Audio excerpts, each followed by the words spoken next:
Hi friends, stock മാർക്കറ്റുമായി ബന്ധപ്പെട്ട ഇന്നത്തെ പ്രധാനപ്പെട്ട കാര്യങ്ങൾ ഡിസ്കസ് ചെയ്യുന്ന വീഡിയോയിലേക്ക് എല്ലാവർക്കും സ്വാഗതം. സ്റ്റോക്ക് മാർക്കറ്റുമായി ബന്ധപ്പെട്ട വളരെ പ്രധാനപ്പെട്ട പല അപ്ഡേറ്റുകളും ഇന്നത്തെ വീഡിയോയിൽ ഉൾക്കൊള്ളിച്ചിട്ടുണ്ട്. അതുകൊണ്ട് തന്നെ നിങ്ങൾ വീഡിയോ അവസാനം വരെ കാണാൻ ശ്രമിക്കുക.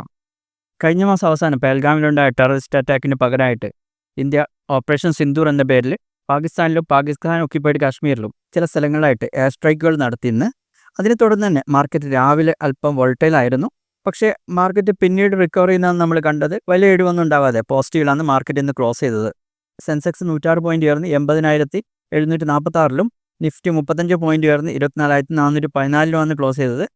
നമ്മൾ കഴിഞ്ഞ കുറച്ച് വീഡിയോകൾ പറഞ്ഞ പോലെ തന്നെ FIs നല്ല സ്ട്രോങ് ബൈങ് ആണ് ഇന്ത്യ മാർക്കറ്റിൽ നടത്തിക്കൊണ്ടിരിക്കുന്നത്. കഴിഞ്ഞ 14 സെഷനുകളിലായിട്ട് 43,940 കോടിയോളം അവർ ഇന്ത്യൻ മാർക്കറ്റിൽ ഇൻവെസ്റ്റ് ചെയ്തിട്ടുണ്ട്. ഇന്നത്തെ മാർക്കറ്റിൽ ഏറ്റവും കൂടുതൽ പോസിറ്റീവായിട്ട് കാണപ്പെട്ടത് ഓട്ടോ സെക്ടറാണ്. ഓട്ടോ സെക്ടറിലെ ടാറ്റ മോട്ടോഴ്സ് ഏകദേശം 5% അപ്പായിരുന്നു. ടാറ്റ മോട്ടോഴ്സിൻ്റെ ഡീമേജറുമായിട്ട് ബന്ധപ്പെട്ട ഒരു ന്യൂസ് ഇന്നലെ വന്നിട്ടുണ്ട്. അതുകൂടാതെ UK-യുമായിട്ടുള്ള ഫ്രീ ട്രേഡ് അഗ്രിമെൻറ്റും ഈ ഒരു പോസിറ്റീവ് മൂവ്മെൻറ്റിന് സഹായിച്ചിട്ടുണ്ട്. ഈ ഒരു ഫ്രീ ട്രേഡ് അഗ്രിമെൻറ്റിനെ കുറിച്ച് നമ്മൾ ഇന്നത്തെ വീഡിയോയിൽ സംസാരിക്കുന്നുണ്ട്. ഓട്ടോ സെക്ടർ മൊത്തം നോക്കുകയാണെങ്കിൽ ഏകദേശം 1.66% അപ്പായിരുന്നു. ഇന്ന് നല്ല രീതിയിൽ മൂവ് ചെയ്ത മറ്റൊരു സ്റ്റോക്ക് BSE ആയിരുന്നു. അതിൻ്റെ നല്ലൊരു റിസൾട്ടാണ് ഇന്നലെ വന്നിട്ടുണ്ടായിരുന്നത്. അതിനെക്കുറിച്ച് നമ്മൾ ഇന്നത്തെ വീഡിയോയിൽ പറയുന്നുണ്ട്. ഇനി സെക്ടറൽ പെർഫോമൻസ് നോക്കുകയാണെങ്കിൽ നിഫ്റ്റി മെറ്റലും ഓൾമോസ്റ്റ് 1% അപ്പായിരുന്നു. ബാങ്കിങ് സെക്ടർ 0.63% അപ്പായിരുന്നു. മീഡിയ 1.06% അപ്പായിരുന്നു. FMCG സെക്ടർ നെഗറ്റീവിലാണ് ക്ലോസ് ചെയ്തത്. 0.52% നെഗറ്റീവിലാണ്. ഫാർമ സെക്ടറും 0.33% നെഗറ്റീവാണ് ക്ലോസ് ചെയ്തത്. ഇനി ഈ ഒരു വാറുമായി ബന്ധപ്പെട്ട് വളരെ പെട്ടെന്ന് ബാധിക്കാൻ സാധ്യതയുള്ള 2 സെക്ടറുകൾ, ഒന്ന് എയർലൈൻ സെക്ടറും പിന്നെ ഒന്ന് ടൂറിസം സെക്ടറുമാണ്.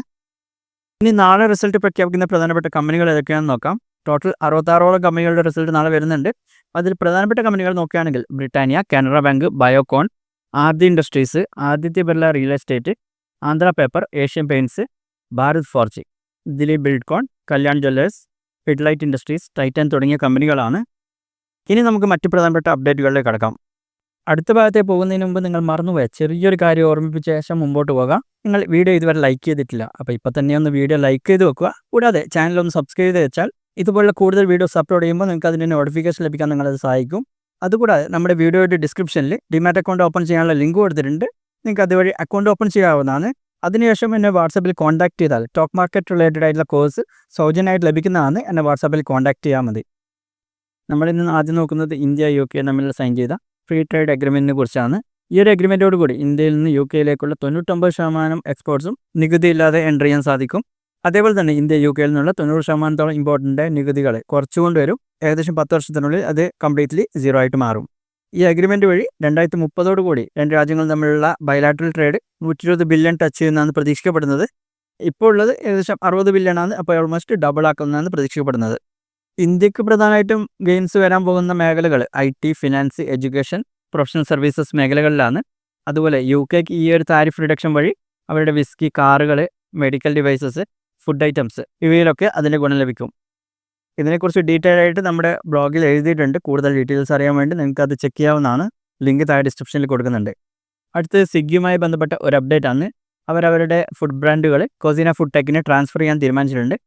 അവരുടെ ഫുഡ് ബ്രാൻഡുകളായിട്ടുള്ള ദ ബോൾ കമ്പനി, ഹോംലി, സോൾറസ, ഇസ്ത തുടങ്ങിയ ബ്രാൻഡുകൾ കോസിന ഫുഡ് ടെക്കിന് ട്രാൻസ്ഫർ ചെയ്യുന്നതാണ്. ഇനി ഈ ബ്രാൻഡുകൾ ഓപ്പറേറ്റ് ചെയ്യാനും എക്സ്പാൻഡ് ചെയ്യാനുള്ള ലൈസൻസ് ഈ ഒരു കമ്പനിക്ക് ട്രാൻസ്ഫർ ചെയ്യപ്പെടും. സ്വിഗ്ഗി അവരുടെ മെയിൻ ബിസിനസ് അല്ലാത്ത മറ്റ് ബിസിനസ്സുകളിൽ നിന്ന് എക്സിറ്റ് ചെയ്ത് വരികയായിരുന്നു. അവരുടെ ക്ലൗഡ് കിച്ചൺ ബിസിനസ് നിന്ന് അവർ 2023 എക്സിറ്റ് ചെയ്തിരുന്നു. അങ്ങനെ അവരുടെ മെയിൻ ബിസിനസ് അല്ലാത്ത കാര്യങ്ങൾ അവർ കുറച്ചുകൊണ്ട് വരികയായിരുന്നു. അതിൻ്റെ ഭാഗമായിട്ടാണ് ഈ ഒരു ട്രാൻസ്ഫർ നടക്കുന്നത്.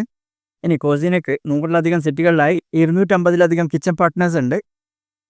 അടുത്ത അപ്ഡേറ്റ് NLC ഇന്ത്യയുമായി ബന്ധപ്പെട്ടാണ്. NLC ഇന്ത്യ രാജസ്ഥാൻ്റെ വൈദ്യുതി ബോർഡായിട്ടുള്ള RVUNL-ഉമായിട്ട് പവർ പർച്ചേസ് അഗ്രിമെൻറ്റ് സൈൻ ചെയ്തിട്ടുണ്ട്. അവരുടെ റിന്യൂവബിൾ എനർജി ആമായിട്ടുള്ള NLC ഇന്ത്യ റിന്യൂവബിൾ ലിമിറ്റഡ് 810 മെഗാവാട്ടിൻ്റെ സോളർ പ്രൊജക്റ്റിനുള്ള PP ആണ് സൈൻ ചെയ്തിട്ടുള്ളത്. ഇതിൻ്റെയും കൂടുതൽ ഡീറ്റെയിൽസ് നമ്മുടെ ബ്ലോഗിലുണ്ട്. നിങ്ങൾക്ക് അതും ചെക്ക് ചെയ്യാവുന്നതാണ്. ഇനി നമ്മൾ നോക്കാൻ വന്നത് ചില പ്രധാനപ്പെട്ട കമ്പനികളുടെ Q4 റിസൾട്ടുകളാണ്. ആദ്യത്തേത് BSEയുടെ ആണ്. BSEയുടെ Q4 net profit 364% year on year grow ചെയ്ത് 493 കോടിയായിട്ടുണ്ട്. റവന്യൂ 75% വർദ്ധിച്ച് 847 കോടിയായിട്ടുണ്ട്. ഈ കമ്പനി ഡിവിഡൻഡ് പ്രഖ്യാപിച്ചിട്ടുണ്ട്. ഒരു ഷെയറിന് മുകളിൽ 23 രൂപയാണ് ഡിവിഡൻഡ് പ്രഖ്യാപിച്ചിട്ടുള്ളത്. ഇതിൻ്റെ റെക്കോർഡ് ഡേറ്റ് വരുന്നത് മെയ് 14-ലാണ്. ഇനി നോക്കാൻ പോകുന്നത് MRFൻ്റെ റിസൾട്ടാണ്. അവരുടെ Q4 profit 31% year on year വർദ്ധിച്ച് 498 കോടിയായിട്ടുണ്ട്. റവന്യൂ 12% വർദ്ധിച്ച് 6944 കോടിയായിട്ടുണ്ട്. EBITDA മാർജിൻ 15% ടച്ച് ചെയ്തിട്ടുണ്ട്. ഈ കമ്പനിയും ഡിവിഡൻഡ് പ്രഖ്യാപിച്ചിട്ടുണ്ട്. ഒരു ഷെയറിന് മുകളിൽ 229 രൂപയാണ് ഡിവിഡൻഡ് പ്രഖ്യാപിച്ചിട്ടുള്ളത്. അതും കൂടിയാകുമ്പോൾ FY25 ടോട്ടൽ ഡിവിഡൻഡ് 235 രൂപയാകും ഒരു ഷെയറിന് മുകളിൽ. മുമ്പ് 2 പ്രാവശ്യമായിട്ട് 3 രൂപ മുമ്പ് ഡിവിഡൻഡ് നൽകിയിരുന്നു. അപ്പോൾ ഇത്തരം കാര്യങ്ങളാണ് ഇന്നത്തെ വീഡിയോയിൽ പറയാനുള്ളത്. ഇതുപോലുള്ള കൂടുതൽ വീഡിയോസിനായി ചാനൽ സബ്സ്ക്രൈബ് ചെയ്യുക, കൂട്ടുകാർക്ക് ഷെയർ ചെയ്യുക.